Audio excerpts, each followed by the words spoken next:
당분간 가격 조정이나 이런 부분들이 좀 불가피하지 않나.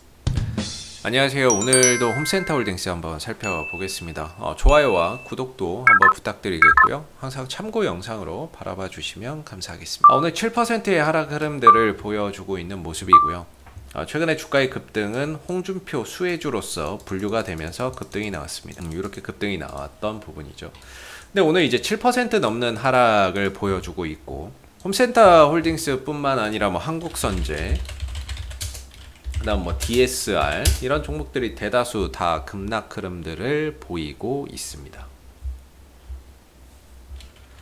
또 휴맥스 홀딩스도 큰 폭의 하락 흐름들을 좀 보여주고 있는 상황이고요. 왜 오늘 이렇게 홍준표 관련주들이 급락이 나오는가 라고 해서 보면, 어제 이제 국민의힘 토론회가 있었습니다. 결국에 이 토론회에 대한 어떤 시장의 평가가 아닌가 이렇게 생각이 들고요. 반면에 이제 올라가는 종목은 오늘 이제 대신정보통신이나 3일기업 공사 같은 유승민 관련주들은 어제 토론회 이후에 오히려 급등하는 그런 이제 모습을 나타내고 있습니다. 이 또한 이제 시장의 평가라고 생각이 듭니다. 어제 토론회 이후에 시장의 평가가 이렇게 좀 엇갈리고 있는 그런 이제 모습이다라고 볼 수 있는데, 사실 이제 홈센터 홀딩스는 바닥 대비해서 이제 2배 이상 이렇게 올라갔던 부분이기 때문에 사실 언제 조정이 나와도 전혀 이상할 것 없는 흐름이었던 거고, 이전에 이미 투자 경고가 걸리고, 항상 이런 급등주들 투자 경고 걸리면 쉬어갈 수 있다, 이런 것들 꼭 기억하셔야 됩니다. 그래서 투자 경고를 걸리면은 신용이 안 되고 미수가 안 되기 때문에 어떤 수급 유동성이나 이런 것들을 인위적으로 또 막아버리는 부분들이니만큼 그런 부분들이 주가의 어떤 좀 조정의 이유가 될 수도 있고, 물론 경고가 걸리고 나서도 급등이 나오는 경우가 있지만 일반적으로는 투자 경고가 걸리게 되면 주가나 이런 부분들이 조금 쉬어가는 경향이 크다라는 거죠. 이전부터 투자 경고 걸렸고, 그 다음에 5일선도 깨졌고 10일선도 깨졌고, 그 다음에 중요한 어떤 가격적인 지지 요소까지 다 오늘 하락을 통해서 이탈이 되어버리는 그런 이제 흐름들이 나오고 있습니다. 그렇다는 건 이제 여기서 더 이상의 어떤 새로운 모멘텀, 홍준표 관련주가 아닌 어떤 새로운 재료의 확장성을 보여주지 못한다면 주가는 단기적으로 조정 국면에 들어갈 수밖에 없다, 이렇게 볼 수밖에 없을 것 같고요. 더 이상 어떤 지지율적인 요소로 주가가 이전 고점을 뛰어넘어서 더 가기에는 쉽지 않을 것 같다라는 생각이 듭니다. 그래서 보시면은 제가 생각하기에는 2100원과 2150원 자리가 굉장히 중요하다라고 생각을 하는데, 이 자리가 깨지고 있어요. 깨지고 있고, 그만큼 이제 제 생각에 보유자분들의 입장에서는 좀 대응의 관점에서 가야 되는 그런 이제 모습이 아닌가 싶고, 당분간은 어떤 관망세나 이런 부분들을 유지를 하면서 밑에서 다시 또 바닥을 잡고 반등이나 이런 부분들의 포인트를 또 기다려 봐야 되지 않을까 싶습니다.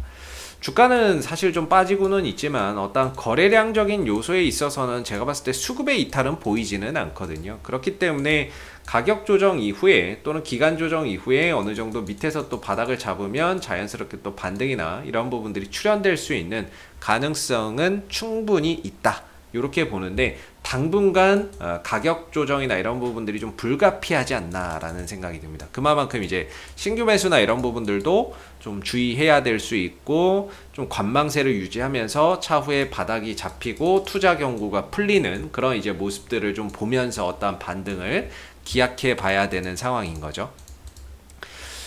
우리가 홈센터 홀딩스가 지금은 이제 홍준표 관련주로 엮여 있지만, 이 회사 자체의 어떤 본업은 건축자재 도소매 사업 이런 것들을 하고 있고, 그 다음에 이제 골재 채취업, 자회사가 계열사죠. 계열사가 골재 채취업을 하고 있기 때문에 항상 이전에 보면은 대규모 SOC 사업에 따른 수혜주로 분류가 많이 됐었습니다. 그래서 끼가 굉장히 많다. 끼라는 거는 어떤 이제 이 종목이 테마주로서 급등의 DNA를 내포하고 있다라는 거죠. 과거에 어떤 대우나 그 다음에 4대강, 그 다음 대구공항 같은 이 국책 사업들, 대규모 SOC 사업에서는 항상 수혜주로 빠지지 않았던 게 홈센터 홀딩스인데, 자, 그러면 앞으로 우리가 어떤 부분에 있어서의 또 대규모 국책 사업이 있을까라고 생각을 한다면, 일단은 가덕도 신공항도 우리가 좀 주의 깊게 봐야 됩니다. 왜냐면 이것도 수조원, 수조원에서 수십조 원이 들어가는 대규모 아마 국책 사업이 될 겁니다. 이 부분들에 대해서는 뭐 여야 막론하고 특별법으로 지금 이제 지정이 됐고 여야 막론하고 이제 가덕도 신공항에 대해서 찬성의 입장을 가지고 있기 때문에 전반적으로 누가 됐던 차기 대선에서 어떤 누가 당선이 되던 간에 가덕도 신공항은 이제 추진이 되겠죠. 특별법으로도 제정이 됐고 그런 부분에 있어서의 어떤 수혜 가능성도 우리가 생각해 볼 수 있고요. 재료의 확장성도 생각해 볼 수 있고 그 다음에 또 지금 주택 공급 확대잖아요. 예, 주택 공급 확대인데 뭐 이 부분들도 여야 막론하고 주택 공급을 늘리겠다라는 부분에 있어서는 이견이 없죠. 방식의 차이만 있을 뿐 주택 공급을 늘리겠다는 것이기 때문에 어떤 골재나 이런 것들의 수요, 그 다음에 건축자재의 수요는 늘어나겠죠. 그런 부분에서 어떤 재료의 확장성도 장기적으로 우리가 또 생각해 볼 수 있겠죠. 우리가 여기서 이제 좀 주목해 봐야 되는 부분들은 이 거래량이라고 저는 계속 말씀을 드리고 있는데요.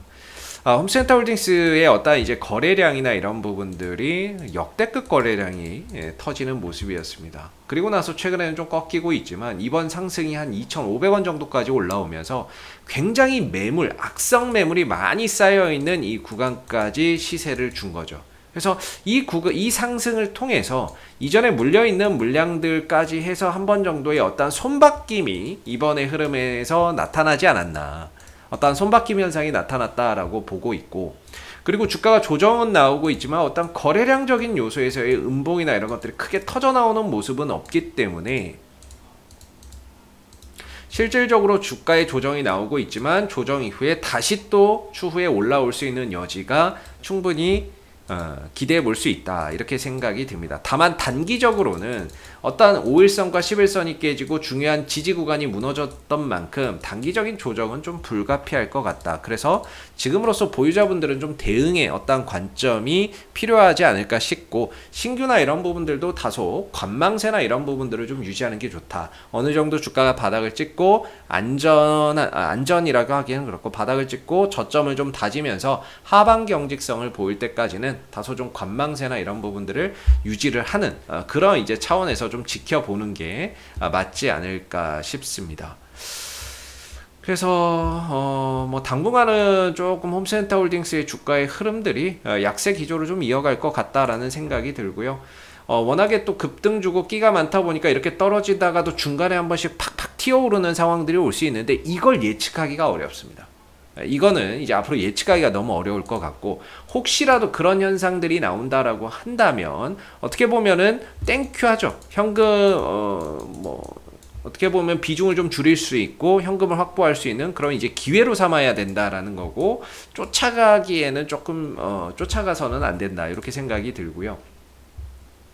이 종목을 어디에서 들고 있느냐에 따라서 사람들마다 뭐 대응의 어떤 전략이나 이런 부분들은 다를 수 있습니다만은 홈센터 홀딩스가 오늘 하락으로 인해서 굉장히 좀 중요한 어떤 이제 포인트들이 다 깨졌다라는 것에는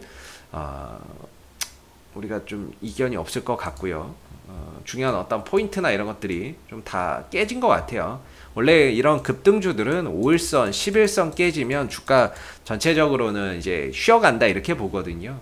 급등주의 생명은 5일선이거든요. 일시적으로 5일선이 깨지더라도 11선에서 들어주는 현상들이 있는데 이 11선마저도 깨버리면 급등주의 생명은 일단은 1단락이 마무리됐다 이렇게 봐요. 그래서 이전에도 보면 홈센터 홀딩스가 급등 이후에 쉬더라도 5일선이 일시적으로 깨지긴 해도 11선에서 올라오고 하는데 이번에는 5일선 깨지고 11선에서 반등을 줬는데 이걸 또 깨버렸단 말이에요. 또 깨버리는 상황이기 때문에 어느 정도 이 상승의 1단락이 마무리되지 않았나. 그리고 조정 이후에 다시 흐름들이나 어떤 이런 것들을 또 찾아가는 그런 이제 모습들이 앞으로 나올 수 있는데 당분간은 조금 쉽지 않을 것 같다라고 생각이 들고요. 쉬어가고 조정을 받고 이제 좀 밑에서 바닥을 찍고 다시 안정되면 또 올라오는 그런 그림들이 될 것 같아요. 이전에도 한번 보면 이렇게 거래량이나 이런 것들이 많이 터지고 급등이 나오게 되면요. 어느 일정 시점에 가면 조정은 항상 옵니다. 조정이 또 나오고 나면 또 반등이 나오죠. 그러다가 또 상승이 나오는 부분이기 때문에 이 상승이 있었고 조정이 찾아오는 것이 이 상승이 있었기에 조정이 찾아오는 것이지만 조정 이후에는 또다시 반등이나 이런 부분들이 나올 수 있다는 거죠. 그리고 그렇기 때문에 우리가 이제 어느 정도 하락이 진정되고 마무리되는 그런 부분들을 보면서 또 반등의 기회를 또 찾아봐야 되지 않을까 싶고 홍준표 관련주로서의 어떤 상승은 여기까지로 마무리되는 것 같습니다. 앞으로는 뭐 그 이슈가 아닌 어떤 새로운 정책적인 이슈나 이런 부분들에서 홈센터 홀딩스의 재료의 확장성이 더 확대되는지를, 그런 부분들을 보면서 반등이나 이런 부분들의 포인트를 다시 한번 잡아봐야 되지 않나 싶고요. 이상 AP투자연구소의 이세훈 전략팀장이었고요. 구독과 좋아요도 한번 부탁드리도록 하겠습니다. 감사합니다. 그리고 네이버에서 AP투자연구소를 검색하시게 되면 웹사이트 상단에 AP투자연구소 홈페이지 링크가 나옵니다. 클릭하시게 되면 AP투자연구소 홈페이지로 접속을 하실 수가 있는데요. 가운데 무료 추천 종목 카테고리의 2021년 무료 추천 종목을 클릭하시게 되면 소장님께서 매일매일 국내외 시황에 대한 실시간 브리핑과 함께 댓글로서 무료 추천 종목을 제공해 드리고 있습니다. 하나 눌러서 들어가 보게 되면요. 댓글 리딩은 아침 7시 49분부터 시작이 되었고요. 간밤에 있었던 미 증시 상승과 하락에 대한 이유도 이렇게 댓글로서 쭉 적어 드리고 있습니다. 그리고 9시가 되게 되면 무료 추천 종목이 나오게 되는데요. 무료 추천 종목의 종목명, 그 다음 매수가, 1차 목표가, 손절가가 함께 제시가 됩니다. 그래서 주가가 올라가게 되면 또 올라간 부분에 대해서 장중 댓글로서 이렇게 리딩을 계속해서 해드리고 있고요. 또 하락하게 되면 하락한 대로 장중에 댓글 리딩을 계속해서 해드리고 있기 때문에 무료 추천 종목이 필요하신 분들은 많은 도움 받아가시면 좋겠고요. 또한 저희가 이제 테마주 검색기라고 하는 무료 어플리케이션을 개발을 해서 누구나 무료로 사용이 가능합니다. 홈페이지에 여기 테마주 검색기 클릭을 해 보시게 되면 안드로이드 버전, 아이폰 버전, 윈도우 PC 버전이 있고요. 스마트폰 버전은 구글 플레이나 앱스토어에서 AP 테마를 검색하신 이후에 다운로드 받으시면 무료로 사용이 가능하시고, PC 버전이 필요하신 분들은 저희 홈페이지를 꼭 방문해 주시면 되겠습니다. 그래서 다운로드 받아서 무료로 활용해 보시면 되는데, 시장의 모든 테마를 한눈에 볼 수 있고요. 급등하는 테마주들도 그날 어떤 테마주가 급등하는지도 또 파악이 빨리 가능하고, 시장 주도주들이 오늘 무엇인지도 한눈에 좀 파악이 가능하다라고 보시면 될 것 같아요. 그래서 시장의 어떤 동향, 테마의 동향이나 이런 것들을 한눈에 파악해 줄 수 있는 그런 이제 어플이기 때문에 다운받아서 활용하시면 주식 매매하시는 데 많은 도움이 되실 거라고 생각이 듭니다. 감사합니다.